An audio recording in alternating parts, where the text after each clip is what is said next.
အမောင်ဖုံးသောအိမ်အိုကြီးအောင်သူသည်တမိုင်းဝင်ဓာတ်ပုံများကိုရိုက်ကူးစုဆောင်းရသည်ကိုဝါသနာပါသူတဦးဖြစ်သည်တနေ့တွင်သူသည်ရှမ်းပြည်နယ်၏ဝေးလံသည့်ခေါင်သောရွာကလေးတစ်ရွာတွင်ကိုလိုနီခေတ်လက်ရာမပြတ်ရှိနေသည့်အိမ်ကြီးတစ်လုံးအကြောင်းကြားသိခဲ့ရသည်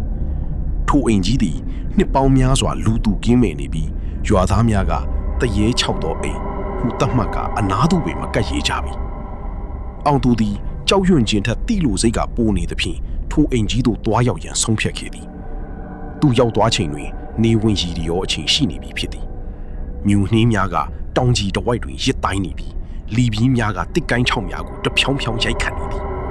အိမ်ကြီးကခန့်ညားသလောက်မှောင်မိန်အုပ်မှိုင်းနေပြီးအဝင်းတကားကြီးမှာဟောင်းနှွမ်းဆွေးမိနေပြီဖြစ်သည်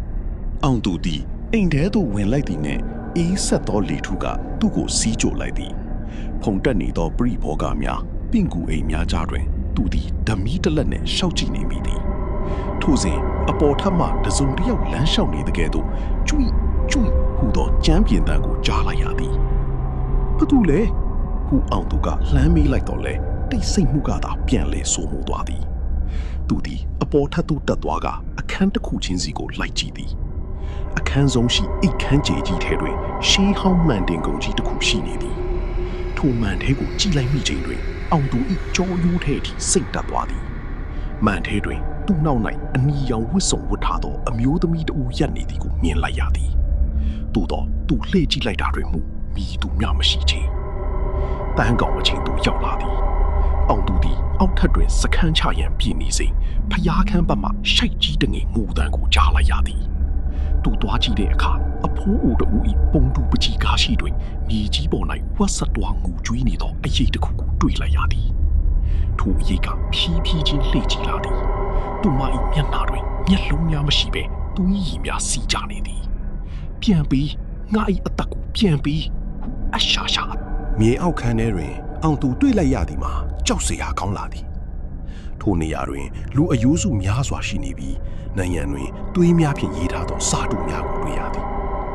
ဒီအိမ်ကထွက်သွားသူတိုင်းသေရမယ်ဟူသောစာသားဖြစ်သည်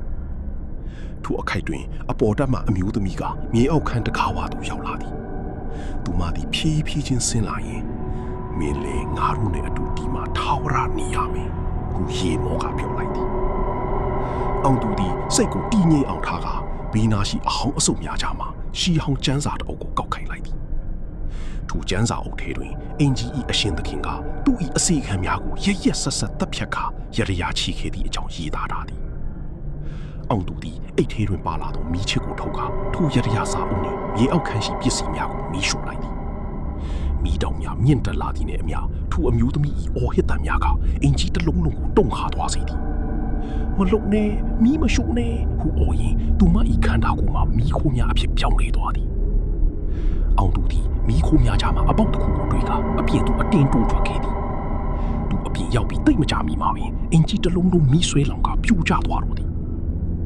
မိုးလင်းသည့်အခါအောင်သူသည်ရွာထဲသို့ပြန်ရောက်လာသည်ရွာသားများမိုးလင်းသည့်အခါအောင်သူသည်ရွာထဲသို့ပြန်ရောက်လာသည်ရွာသားများကသူ့ကိုအံ့ဩတကြီးကြည့်နေကြသည်သူကဖြစ်ချောင်းကုံစင်ကိုပြောပြတော့လေရွာသားတဦးကတုံရင်ဖြင့်ပြောလိုက်သည်မောင်ရင်အဲ့ဒီအိမ်ကြီးကလွန်ခဲ့တဲ့10နှစ်ကတည်းကမီးလောင်ပြီးပြာကျသွားတာလေအခုမောင်ရင်ဘယ်ကထွက်လာတာလဲအောင်သူသည်သူ၏လက်ထဲကိုငုံကြည့်လိုက်သည်သူမီးရှို့ခဲ့သည့်ကျန်းစာအုပ်၏ပြာများကသူ၏လက်တွင်ဆွဲထင်နေစေဖြစ်သည်သူသည်နောက်သို့လှည့်ကြည့်လိုက်ရာတောင်ချီတွင်အင်ကြီးမရှိတော့ပဲလောင်ကျွမ်းထားသောမြေကွက်လက်ကြီးသာရှိမိတော့သည်သို့တော့လီထဲတွင်ငါတို့ပြန်လာခဲ့မယ်ဆိုတော့တိုးတန်တစ်ခုကတော့ကြံ့ရင်နေစေဖြစ်သည်